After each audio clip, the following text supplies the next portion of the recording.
Le guide suprême iranien, Ali Khamenei, a récemment déclenché une nouvelle vague de réactions internationales en qualifiant Israël de « cancer profond » qui, selon lui, doit être éliminé de la région.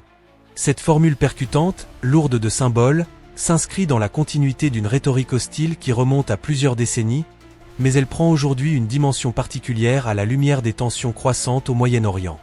Ces propos, relayés massivement par les médias iraniens, résonnent comme un message politique clair adressé autant à ses alliés qu'à ses adversaires. Ce type de déclaration ne se limite pas à une simple provocation. Il reflète une vision stratégique de long terme et vient accentuer la polarisation déjà explosive de la région. Qui est Khamenei et pourquoi ces mots comptent? Ali Khamenei n'est pas une figure politique ordinaire. Il occupe depuis 1989 le poste de guide suprême de la République islamique d'Iran, ce qui fait de lui l'autorité religieuse et politique la plus puissante du pays. Contrairement au président iranien, dont le mandat est limité et dont l'influence peut varier, Khamenei détient un pouvoir presque absolu sur les grandes orientations stratégiques de l'État, notamment en matière de politique étrangère, de défense et de sécurité. Ses discours, souvent très étudiés, ne sont jamais de simples opinions personnelles. Ils traduisent la ligne officielle du régime et orientent la position de l'Iran dans les affaires internationales. Sa parole a donc un poids immense, aussi bien auprès des institutions iraniennes que dans l'ensemble du monde chiite, où il est vu comme un guide spirituel. C'est pour cette raison que ses déclarations contre Israël attirent toujours l'attention mondiale et provoquent de vives réactions. Contexte historique, les relations Iran-Israël. Pour comprendre la portée des propos de Khamenei, il faut revenir sur l'histoire des relations entre l'Iran et Israël. Avant la révolution islamique de 1979, les deux pays entretenaient des liens relativement étroits, notamment dans les domaines économiques et militaires, car ils partageaient une certaine méfiance vis-à-vis du monde arabe environnant.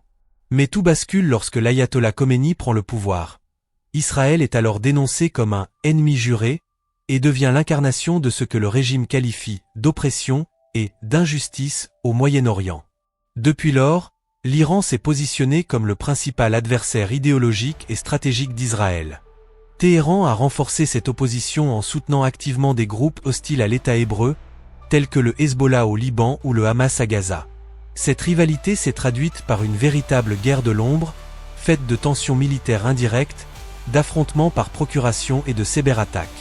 Ainsi, les mots de Khamenei s'inscrivent dans une continuité historique qui structure la politique étrangère iranienne depuis plus de 40 ans.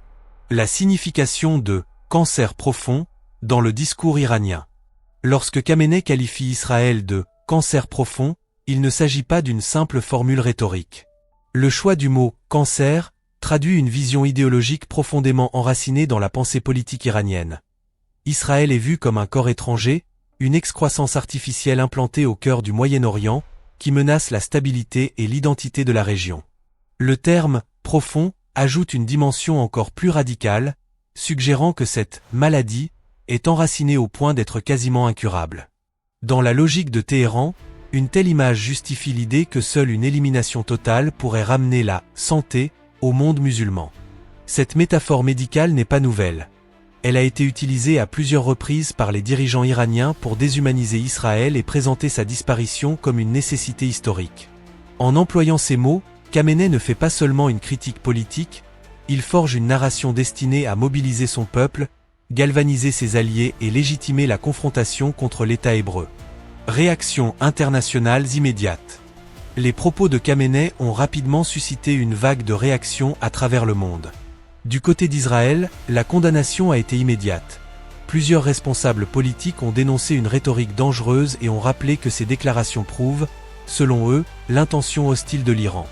Aux États-Unis, allié historique d'Israël, le département d'État a également réagi avec fermeté, qualifiant ces paroles de « discours haineux » et réaffirmant son soutien indéfectible à la sécurité de l'État hébreu.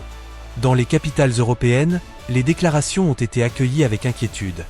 Certains pays y voient une escalade verbale risquant de nourrir davantage les tensions régionales déjà explosives. Du côté arabe, les réactions sont plus contrastées. Si l'Arabie saoudite et les Émirats, en froid avec Téhéran, restent critiques, d'autres pays préfèrent garder le silence ou relativiser. Ainsi, ces propos deviennent un révélateur de la fracture géopolitique mondiale.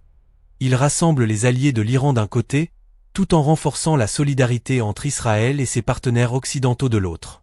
Dimension régionale, impact sur le Moyen-Orient. Au-delà des réactions internationales, les propos de Khamenei trouvent un écho particulier au sein du Moyen-Orient, une région déjà profondément polarisée. L'Iran, en tant que puissance chiite, utilise ce type de discours pour renforcer sa position auprès de ses alliés et partenaires régionaux. Le Hezbollah au Liban, qui se définit comme la première ligne de résistance contre Israël, voit dans ses déclarations un soutien idéologique à sa lutte. En Syrie, où l'Iran est un acteur militaire majeur, elles servent à justifier la présence et l'influence de Téhéran. En Irak, plusieurs milices chiites affiliées à l'Iran reprennent cette rhétorique pour légitimer leurs actions.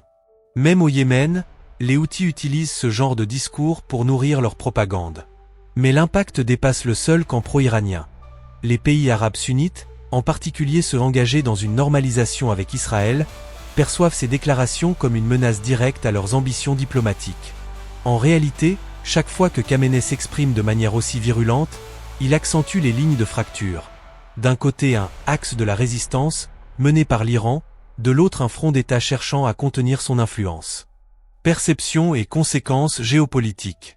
La déclaration de Khamenei ne se limite pas à un message symbolique. Elle s'inscrit dans un jeu d'équilibre géopolitique où chaque mot a un poids stratégique.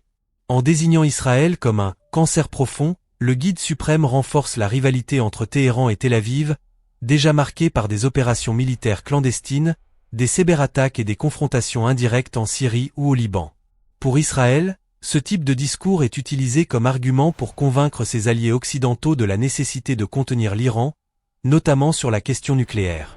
Sur le plan régional, ces propos compliquent les efforts de rapprochement entre Israël et certains pays arabes, notamment dans le cadre des accords d'Abraham. Ils risquent aussi de pousser les États-Unis à renforcer leur présence militaire au Moyen-Orient pour rassurer leurs partenaires.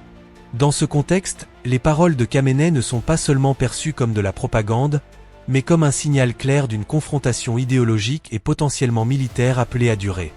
Analyse médiatique et propagande. Les déclarations de Khamenei ne se contentent pas d'exister dans le champ politique. Elles sont reprises, amplifiées et parfois transformées en véritables slogans par les médias iraniens et leurs relais régionaux. La télévision d'État, la presse officielle et de nombreux sites proches du pouvoir les présentent comme des preuves de force et de détermination face à l'ennemi sioniste.